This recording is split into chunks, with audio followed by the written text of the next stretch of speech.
really difficult, traumatic moments that take place in the antechamber of death. Accidents, terrible suffering, crimes of passion, and murders. She intercepts a pivotal moment in the lives of people who, for one reason or another, are between life and death, faced with a crucial choice. She goes back to the starting point, to the beginning of the sequence, in the room bathed in shadow. She is with her source in the hotel room. She hears Mama Fina's voice, her words directing her still. She has to look for details that will enable her to identify the source. Because this person wants to communicate something. Their subconscious is calling for help. They are leaving traces so they can be recognized. She saw his knees, a shirt. She is sure it is a man. She is rarely mistaken. Men have a particular way of seeing the world. Their vision is selective. They use different criteria from women to choose what information to store in their brains.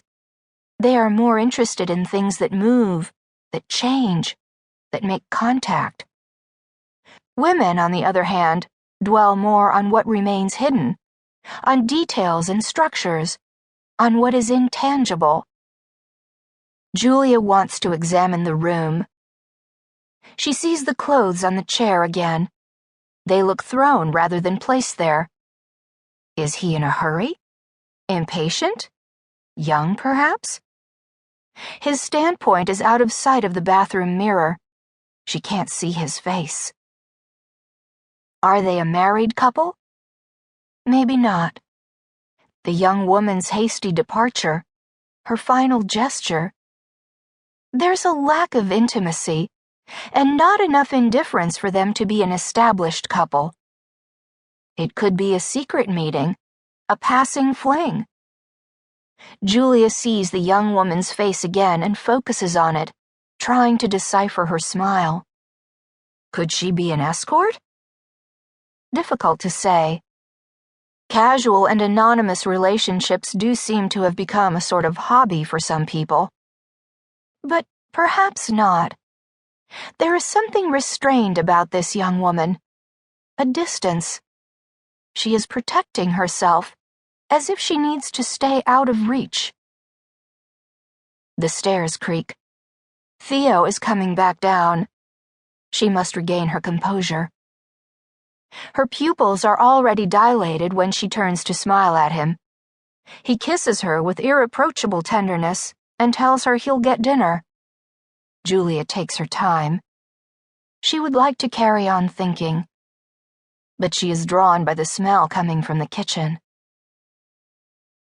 Theo is busy making himself an omelet out of egg whites, which he's recently taking to buying in bulk from the discount supermarket. Someone told him they're a great source of protein. He is obsessed with getting back into shape, and egg whites have become his passion.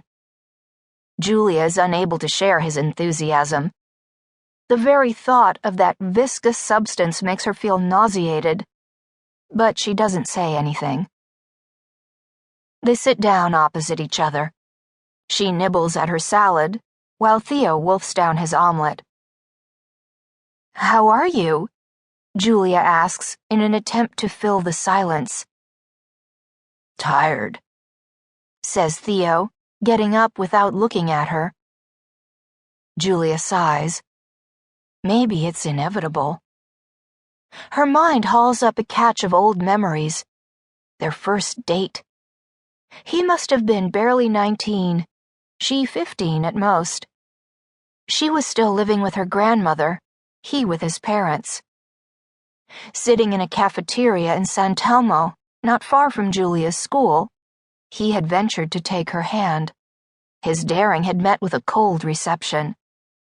Not that Julia thought it improper, far from it, but she found some codes of behavior totally meaningless. By way of explanation, she nodded in the direction of a couple in their 30s, sitting opposite each other 2 tables away. They were savoring a huge bowl of ice cream that was dripping down the sides.